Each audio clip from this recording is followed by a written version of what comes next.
तो नमस्ते, मेरा नाम है जुनागली और मैं हूं दक्षिण कोरिया का निवासी। हमारे चैनल कोरिया का लाला में आपका स्वागत है। तो दोस्तों, आज की इस वीडियो में बात करने वाला कुछ ऐसी चीज के बारे में जिसका नाम सुनने से सारे बच्चे पागलों की तरह उछल कूदने लगते हैं। जी हां, मैं बात कर रहा हूं स्कूल ट्रिप की। स्कूल ट्रिप एक ऐसी चीज है जो कि पहले स्कूलों में बहुत ही धूमधाम और मजे से चलता था, लेकिन आजकल की दुनिया में कोरोना के कारण उसका कोई नामो निशानी नहीं है। तो आज की इस वीडियो में मैं आखिरकार कोरिया के स्कूल में हमारी स्कूल ट्रिप कैसी होती है, कितने दिन के लिए होता है और फिर उस ट्रिप के अंदर हम सारे लोग क्या क्या बकचोदी करते हैं, ये सारी बातें बताने वाला हूं। तो आओ यार, शुरू करते हैं बिना किसी देरी के। वैसे कोरिया में स्कूल ट्रिप ज्यादातर 3 दिन के लिए होता है, क्योंकि टीचर को भी इस बात का पूरा पता रहता है कि हम लोग इंडियन बच्चों की तरह बंक तो नहीं मार सकते। सोमवार से शुक्रवार तक पढ़ाई कर करके अब हमारे दिमाग का पसीना छूटने को आ रहा है, तब भी हमको एक कागज मिलता है जिसपे ये लिखा रहता है कि स्कूल ट्रिप के लिए हम 3 दिन के लिए इसी जगह जा रहे हैं। और वो कागज मिलने के बाद सारे के सारे बच्चों का मानो नाचना शुरू हो जाता है। तो इसी तरह बच्चों का नाचना समाप्त होने के बाद हमारे डेडिकेटेड टीचर लोग बच्चों को 1 से 10 तक चेतावनी समझाने लग जाते हैं, जिसको सुनने की इच्छा शायद ही किसी को होगी। लेकिन जैसे आप लोगों को पता है ना कि ये उम्र है खून खोलने की। हम बच्चों को अगर कोई चीज करने से मना कर दिया जाए तो सारे बच्चे उन्हीं चीजों की तरफ पागलों की तरफ भागता है। तो इसी तरह टीचर की सारी चेतावनी खत्म होने के बाद जब 10 मिनट का ब्रेक टाइम शुरू हो जाता है, क्लास के सारे लोग एक जगह इकट्ठे होकर इतना तगड़ा प्लान बनाने लगते हैं कि जितना आतंकवादी भी नहीं बना पाता होगा। और उन लोगों का प्लान 2 चीजों पर फोकस रहता है। एक है दारू को कैसे छुपा के ले जाना है, और दूसरा रात को कमरे से कैसे दीवार फांदकर लड़कियों के कमरे में घुसना है। आप लोगों को शायद ये दोनों बातें सुन के यकीन नहीं हो रहा होगा, लेकिन मैं कोई झूठ नहीं बोल रहा।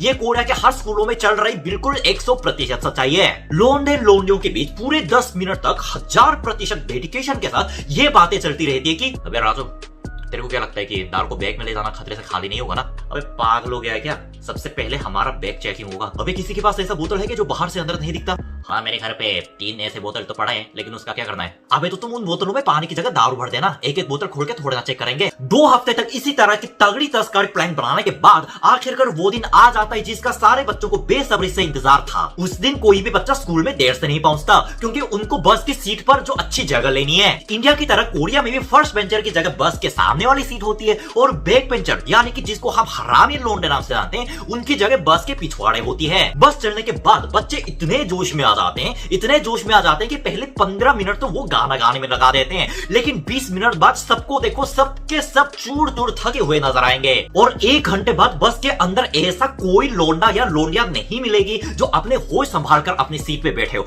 क्योंकि किसी को पिछली रात नींद नहीं आई। जब तक टीचर ऐसा ना बोलते कि बच्चों तुम्हारी मंजिल आ चुकी है, तब तक किसी की आंखें अपने आप नहीं खुल जाती। तो इसी तरह अपनी मंजिल पे पहुंचने के बाद हमें सबसे पहले रूम अलॉट होता है। लड़के लड़कियों का रूम अलग अलग फ्लोर पर रखा जाता है, ये जाहिर सी बात है। लेकिन इसके बाद क्या होता है मैं बाद में बताता हूं। सामान रखकर फ्रेश होने के बाद हमें बिल्डिंग के नीचे, जिसको हम हॉल नाम से जानते हैं, उसी हॉल में इकट्ठा होना पड़ता है। और हॉल में खड़े होने के बाद एक ऐसे इंसान की एंट्री होती है जिसको हम लोग ट्रेनर के नाम से जानते हैं। ट्रेनर के मुंह से पहली बात यह निकलती है, अटेंशन, अटेंशन, तुम क्या कर रहे हो? मैंने हिलने को कब बोला?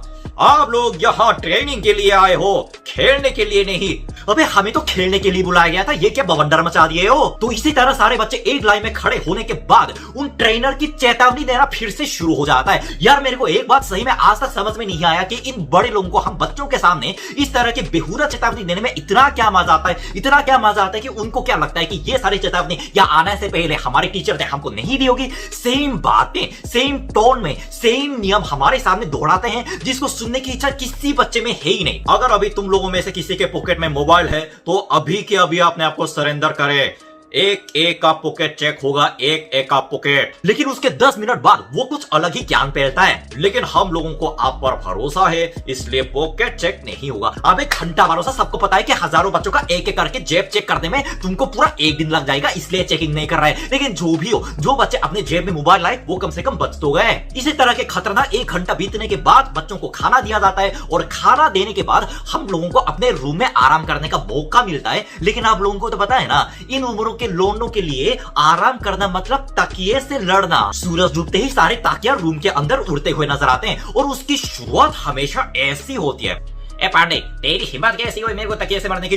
पांडे, तेरी हिम्मत कैसी हुई मेरे को तकिए से मारने की? अगर किसी एक कमरे में ये तकिए वाली लड़ाई शुरू हो गई तो ये बाकी रूम में भी आग की तरह फैल जाती है और उसके दौरान हर कमरों से लोंडों की ऐसी चीख निकालती है कि मानो उसके सामने राधे मूल को जबरदस्ती प्ले करवाया जा रहा है। और लड़ाई को शांत करने के लिए टीचर भागते हुए रूम में आते हैं, लेकिन जब तक टीचर रूम के अंदर पहुंच जाते हैं तब तक रूम का हालत इतना बदल चुका होता है कि मानो एक सेकंड पहले कुछ हुआ ही ना हो। मैंने चीखने की आवाज सुनी थी इस रूम में थोड़ी देर पहले, क्या हुआ था? सर कुछ नहीं हुआ, हम तो थोड़ा राजू पांडे श्रीवास्तव के साथ थोड़ा खेल रहे थे। सभी बता रहा हूँ, हर बार ऐसा ही होता है। इस बात के दो मतलब निकाले जा सकते हैं, या तो टीचर को हमारे रूम के अंदर चल रहे तकिया वाली लड़ाई के बारे में सही में कुछ पता ही नहीं, या फिर उनको सब कुछ पता है लेकिन उनको हमारी उम्र का लिहाज है इसलिए शायद जानबूझकर खेलने दे रहे हैं। मुझे दूसरी बात का चांस थोड़ा ज्यादा लग रहा है। तो तकिया वाली लड़ाई भी खत्म हो गई और बाकी सारी एक्टिविटीज भी खत्म हो गई और अब रात गहराने को आई। लेकिन आप लोगों को एक बात बता दूं कि कोरिया के स्कूल ट्रिप का असली मजा, जिसको हम असली खतरा नाम से भी जानते हैं, वो शुरू होता है रात को सोने से पहले सारे बच्चों को ट्रेनर की तरफ से बहुत ही कड़ी चेतावनी दी जाती है। लेकिन उनको क्या पता कि हम एक्चुअली स्कूल ट्रिप पे वो ही करने आ रहे हैं जिसको करने से हमें मना कर दिया गया है। उनके जाने के बाद जब रात को 12 बज जाते हैं तब सारे लोंडे उठकर रूम के बगल में इकट्ठे होती है। तुम्हारे बैग में वो जो मैंने बोला था वो पड़ा है ना? बिल्कुल भाई आखिरकार किसका हूं? ज्यादातर इसी तरह के पैकेट या बोतल से दारू निकालता है। अब मुझे ये बात पूछो कि इन नन्हे मुन्ने लोंडों ने आखिरकार दारू खरीदा कहां से है, क्योंकि दुनिया में हर चीजों का जुगाड़ होता है। बोतल निकालने के साथ साथ स्कूल ट्रिप का वही पल शुरू हो जाता है जिसका बच्चों को सबसे ज्यादा इंतजार था, दारू पे चर्चा। इस दारू के चर्चे पर सबसे ज्यादा एक दूसरे की क्रश के बारे में पता चलता है कि किसको कौन पसंद है, किसको कौन सीनियर पसंद है और किस सीनियर ने किस जूनियर को पटाया है। इन सारी राज का खुलासा उसी चर्चे में हो जाता है। और आधे घंटे बाद जब बच्चों को थोड़ी नशा चढ़ जाती है तब हमारा प्लान बी शुरू हो जाती है। राजू, तुमने तो अभी बोला कि तुम्हें हमारे क्लास में वो क्या नाम है उसका, हाँ, मिश्रा पसंद है। अबे हाँ, पसंद तो है ही, और तुम्हें देख रहा हूँ कि तुम्हें शर्मा जी की बेटी पर बड़ी नजर है। अबे शर्मा जी की बेटी का पता नहीं, लेकिन तुम्हारी मिश्रा तो हमारे नीचे वाली कमरे में है ना। मैं कोई मजाक नहीं कर रहा हूँ, बल्कि कोरिया के स्कूल ट्रिप में हर बार हुए सच्ची घटना की बात कर रहा हूँ। सही में मुझे आज तक ये बात समझ में नहीं आई कि उस टाइम हमें इतनी हिम्मत आखिरकार आई कहां से कि खिड़की के बगल में जो गैस वेल, मेरा मतलब गैस पाइप लगा होता है ना, उसको फांद कर हम लोग नीचे वाले कमरे में चले जाते थे। और लड़कियां भी हमारे आने से इनकार नहीं करती, बल्कि बैल्कनी पर बाहें फैलाकर हमारा स्वागत करती है। इसी तरह लौंडे शिफ्ट होने के बाद वहां दावत की दूसरी महफिल सजने को आई है कि अचानक दरवाजा खोलने की आवाज। लेकिन तब एक ऐसे लौंडे की बुद्धि चमकती है जिसने सारे मामले को ठंडा करके रख दिया। अबे ट्रेनर साहब, आप ससुरे के इतने गर्म क्यों हो रहे हो? आप भी हमारे साथ बैठिए ना। अरे आइए, माना मत कीजिए।